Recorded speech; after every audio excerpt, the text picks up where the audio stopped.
नमस्कार दोस्तों, स्वागत है आपका आपके अपने YouTube चैनल दीपक रचित कथा में। जैसे मनुष्य अपने पुराने जीर्ण शीर्ण वस्त्रों को त्याग कर दूसरे नए वस्त्रों को धारण करता है, ठीक वैसे ही जीवात्मा पुराने शरीर को त्याग कर दूसरे नए शरीर में प्रवेश करती है। आज हम महर्षि वेद व्यास जी द्वारा रचित श्री गरुड़ महापुराण के दिव्य ज्ञान के माध्यम से यह जानने का प्रयास करेंगे कि मनुष्य की मृत्यु कैसे होती है और मनुष्य के शरीर से आत्मा कैसे निकलती है। नैमिषारण्य तीर्थ में सूत जी शौनकादि ऋषियों से गरुड़ महापुराण का दिव्य व्याख्यान करते हुए कहते हैं कि हे मुनि श्रेष्ठों, जब गरुड़ देव ने भगवान श्री हरि विष्णु जी से विनय पूर्वक आग्रह किया और पूछा कि हे प्रभु, जीवात्मा किसी भी प्राणी के शरीर को कैसे छोड़ती है तथा आत्मा के शरीर से अलग होते समय शरीर की कैसी दशा होती है, मृत्यु क्या है, मृत्यु का स्वरूप कैसा है और मृत्यु कैसे होती है, इसका विस्तार पूर्वक वर्णन कीजिए और मेरी जिज्ञासा को शांत करने की कृपा कीजिए। इस पर भगवान श्री हरि विष्णु गरुड़ से कहते हैं कि हे विनीता पुत्र, अब मैं तुम्हारे संशयों को दूर करते हुए तुम्हें आत्मा के शरीर से मुक्त होने अर्थात व्यक्ति की मृत्यु का वर्णन तुम्हें सुनाता हूँ।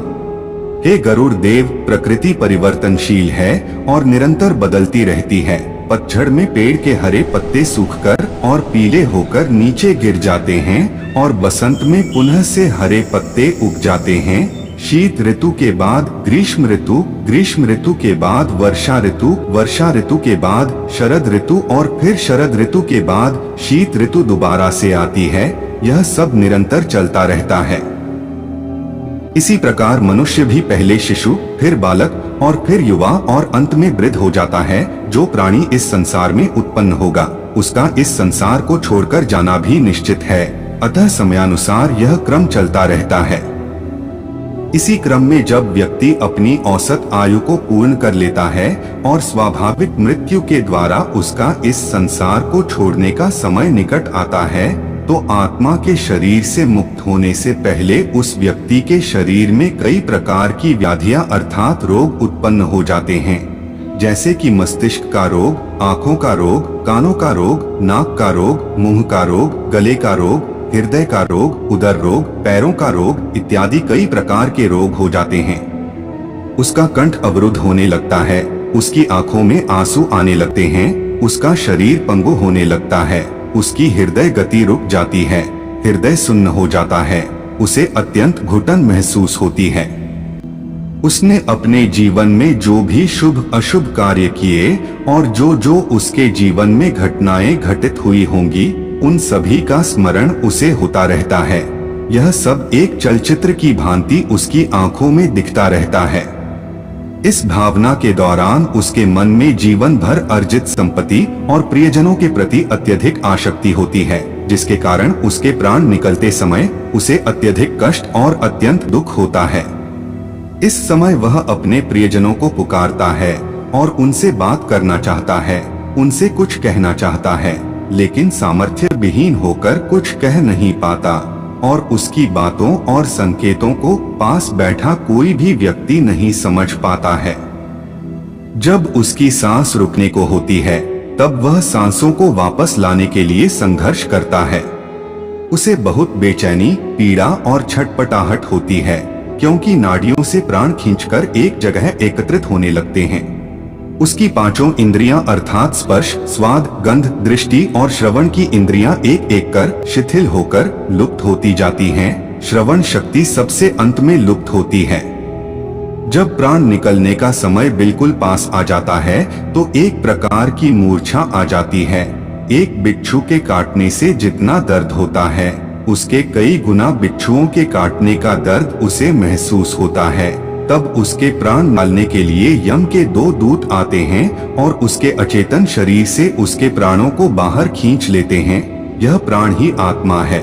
शरीर में 9 द्वार अर्थात 2 आँखें, 2 कान, 2 नथुने, 1 मुंह और 2 मल मूत्र त्यागने के द्वार होते हैं, जबकि एक ब्रह्म रंध्र होता है जो सिर के मध्य भाग में होता है। यह 10वें द्वार के रूप में जाना जाता है। जब व्यक्ति की मृत्यु होती है तो यम के दूत आत्मा को इन्हीं द्वारों से शरीर से बाहर खींचते हैं। यह सब मनुष्य के कर्मों पर निर्भर करता है कि उसकी आत्मा किस द्वार से शरीर छोड़कर बाहर निकले। जो लोग श्रेष्ठ योगी, संत महात्मा, ऋषि मुनि, सर्वहितैषी और भगवान के भक्ति मार्ग पर चलने वाले होते हैं, उनकी आत्मा अपने आप ब्रह्मरंध्र से देह का त्याग करके बाहर निकल आती है। जो लोग धर्मपरायण, भागवत कथा का प्रचार प्रसार करने वाले और मधुर वाणी वाले होते हैं, उनकी आत्मा मुख के द्वार से बाहर निकलती है। जो लोग सदाचारी और भागवत कथा सुनने वाले होते हैं, उनकी आत्मा कान के द्वार से निकलती है। जो लोग सत्यकर्मी और दूरदृष्टि वाले होते हैं, उनकी आत्मा आँख के द्वार से निकलती है।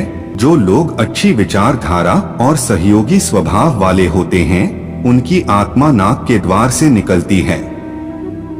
और जो लोग अत्यंत पापी, क्रूर, गंदी विचारधारा वाले, अत्यधिक झूठ बोलने वाले और दूसरों का अनिष्ट करने वाले होते हैं, जब आत्मा मुख के द्वार से निकलती है तो मुख से झाग या फेन निकलता है। जब आत्मा आँख के द्वार से निकलती है तो आँखें उभरकर बाहर निकल आती हैं। जब आत्मा कान के द्वार से निकलती है तो कान से मवाद या मैल निकलता है। जब आत्मा नाक के द्वार से निकलती है तो नाक से गंदा पानी निकलता है। और जब आत्मा मल मूत्र त्यागने वाले द्वार से निकलती है तो इन द्वारों से मल व मूत्र बाहर निकल आता है। इस प्रकार यम के दूतों द्वारा आत्मा को शरीर से बाहर निकालकर अलग किया जाता है। तो यह थी गरुड़ पुराण में वर्णित आत्मा के शरीर से मुक्त होने के बारे में एक छोटी सी जानकारी। अगले भाग में हम शरीर छोड़कर अलग हुई आत्मा और मृत देह के बारे में जानकारी देने का प्रयास करेंगे। हम आशा करते हैं कि आपको यह जानकारी अच्छी लगी होगी।